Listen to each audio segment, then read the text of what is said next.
sadar sebenarnya kita sering berhubungan dengan hukum perdata, mulai dari beli barang online, pinjam uang ke teman, menyewa rumah, sampai membuat kesepakatan dengan orang lain. Nah, hukum perdata sendiri itu merupakan hukum yang mengatur hubungan antar individu, terutama mengenai hak dan kewajiban masing-masing pihak.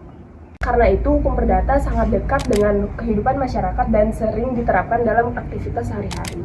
Dalam video ini, kami akan membahas beberapa materi penting dalam hukum perdata, yaitu jenis-jenis benda, perikatan, dan perjanjian, syarat sah perjanjian, manifestasi, dan keadaan memaksa.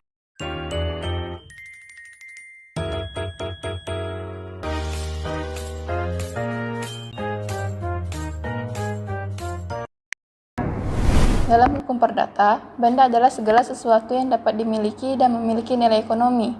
Benda dapat dibagi menjadi beberapa jenis. Yang pertama, benda bergerak, yaitu benda yang bisa dipindahkan dari satu tempat ke tempat yang lain, seperti handphone, laptop, motor, dan buku. Yang kedua, ada benda tidak bergerak, yaitu benda yang tidak dapat dipindahkan karena sifatnya menetap, seperti rumah dan tanah. Selain itu, ada benda berwujud dan benda tidak berwujud. Benda berwujud adalah benda yang dapat dilihat dan dapat disentuh secara langsung, misalnya meja, pakaian, dan kendaraan.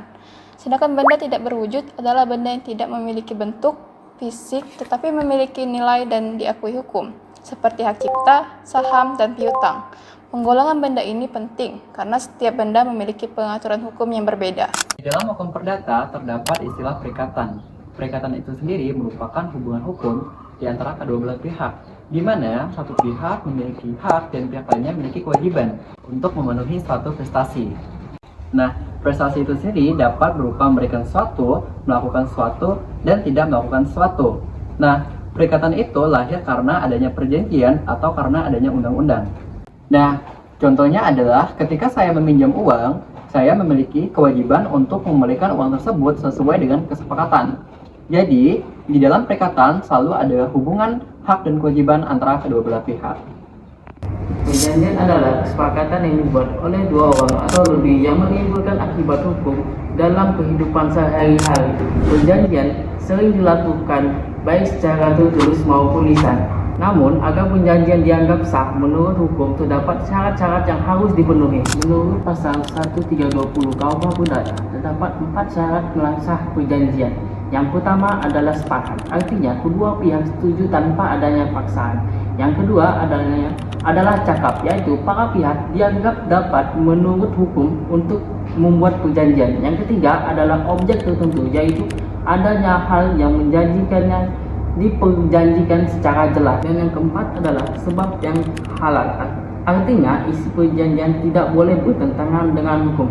Jika syarat tersebut tidak terpenuhi, maka perjanjian dapat batal atau dibatalkan. Nah, jadi itulah penjelasan terkait mengenai apa itu perikatan dan apa itu perjanjian. Nah, kemudian kita akan menjelaskan bagaimana perbedaan mendasar tentang apa itu perikatan dan perjanjian. Teman-teman semuanya, dalam kehidupan sehari-hari, kita sering mendengar tentang perikatan dan perjanjian. Kita juga sering menganggap bahwa hal ini itu sama, padahal dalam hukum perdata ini itu merupakan hubungan yang bersifat kausalitas, sebab akibat, dan memiliki klasifikasi yang berbeda. Berikutnya kita akan membahas bagaimana perbedaan antara apa itu perikatan tadi, apa itu perjanjian berdasarkan sifat pembedanya. Yang pertama saya akan membahas perbedaan di antara kedua tersebut berdasarkan sifat pembeda dari bentuk hubungan. Nah, kalau bentuk hubungan dari perikatan itu berupa hubungan hukum yang dapat hak dan kewajiban yang sifatnya itu bersifat abstrak. Sedangkan perjanjian itu sendiri bentuk hubungannya itu berupa perbuatan hukum atau tindakan hukum yang konkret. Kemudian kita akan masuk ke cakupan atau ruang lingkup dari perikatan dan perjanjian. Yang pertama saya akan membahas cakupan dari perikatan. Cakupan dari perikatan itu lebih luas. Perikatan itu bisa lahir dari perjanjian, tetapi juga bisa lahir dari undang-undang. Sedangkan cakupan dari perjanjian itu sendiri itu lebih sempit. Perjanjian hanyalah salah satu pintu masuk atau sumber dari lahirnya perikatan. Kemudian kalau kita berbicara tentang sumber lahir, kita akan melihat dari sumber lahir perikatan. Perikatan itu lahir atau diatur dalam pasal 1233 KUH Perdata. Yang pertama lahir karena adanya perjanjian, yang kedua itu lahir karena adanya undang-undang. Nah, setelah kita mendengarkan bahwa apa itu perbedaan perikatan dari sifat pembeda, kita akan masuk di hubungan hukum sebab akibatnya. Misalnya seperti ini, saya berjanji melakukan perjanjian, itu perbuatan menimbulkan perikatan hubungan hak dan kewajiban. Misalnya, saya ingin menandatangani kontrak jual beli rumah.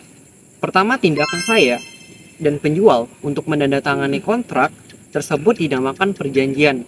Kemudian, setelah saya menandatangani kontrak dengan penjual tersebut, muncullah kewajiban saya untuk membayar dan hak saya untuk menerima rumah. Kemudian, kewajiban penjual itu menyerahkan rumah dan hanya haknya menerima uang. Hubungan timbal balik tersebut itu berupa hak dan kewajiban, inilah yang kita sebut dengan perikatan. Kemudian kita akan masuk di contoh kasus pembeda dari perikatan lahir karena perjanjian dan perikatan lahir karena undang-undang. Saya punya dua contoh. Contoh pertama, perikatan yang lahir dari perjanjian. Misalnya, saya menyewa kamar kos. Di sini ada perjanjian sewa menyewanya. Dari perjanjian itu lahir perikatan berupa kewajiban saya untuk membayar sewa bulanan dan kewajiban pemilik kos untuk menyediakan kamar yang layak bagi saya. Baik, berikutnya kita akan masuk ke contoh kedua, yaitu perikatan yang lahir karena ada undang-undang. Nah, saya punya contoh kasus, misalnya saya mengendarai mobil dan secara tidak sengaja saya menabrak toko milik orang lain. Berdasarkan pasal 1365 KUH Perdata, secara otomatis lahir perikatan hukum di mana saya wajib membayar ganti rugi kepada pemilik toko.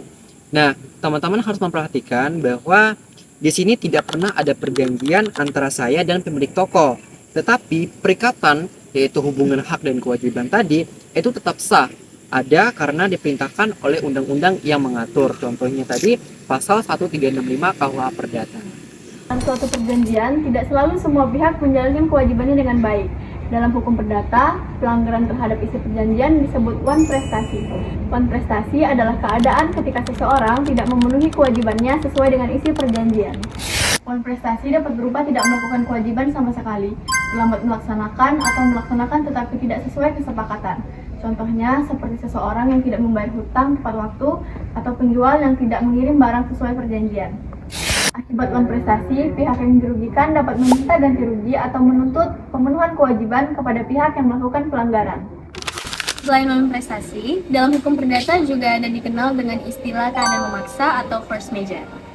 Keadaan memaksa adalah kondisi di luar kemampuan manusia yang menyebabkan suatu perjanjian dapat dibatalkan. Keadaan ini terjadi bukan karena kelalaian atau kesalahan salah satu pihak, melainkan karena ada suatu peristiwa yang terjadi di luar kendali manusia atau tidak dapat diprediksi. Contohnya seperti banjir, gempa bumi, pandemi, dan juga bencana alam lainnya. Dalam kondisi force majeure, pihak yang tidak dapat memenuhi kewajibannya dapat dibebaskan dari tanggung jawab hukum, karena kejadian tersebut berada di luar kendalinya. Karena itu, force majeure ini berbeda dengan wan prestasi. Wan prestasi ini terjadi karena kelalaian atau kesalahan pihak tertentu, sedangkan force majeure terjadi karena keadaan yang tidak dapat kita hindari sama sekali. Nah, dari pembahasan tadi dapat kita pahami bahwa hukum perdata itu adalah suatu hukum yang berkaitan dalam kehidupan kita sehari-hari, mulai dari pengaturan mulai benda, hubungan hukum antara perikatan dan juga perjanjian, syarat sah perjanjian, hingga suatu akibat hukum seperti wan prestasi dan juga keadaan memaksa. Nah, dengan memahami hukum perdata, kita dapat memahami tentang hak dan juga kewajiban kita dalam kehidupan bermasyarakat, serta lebih berhati-hati ketika ingin melakukan sebuah kesepakatan dengan orang lain. Sekian video dari kelompok saya ucapkan terima kasih. Assalamualaikum warahmatullahi wabarakatuh.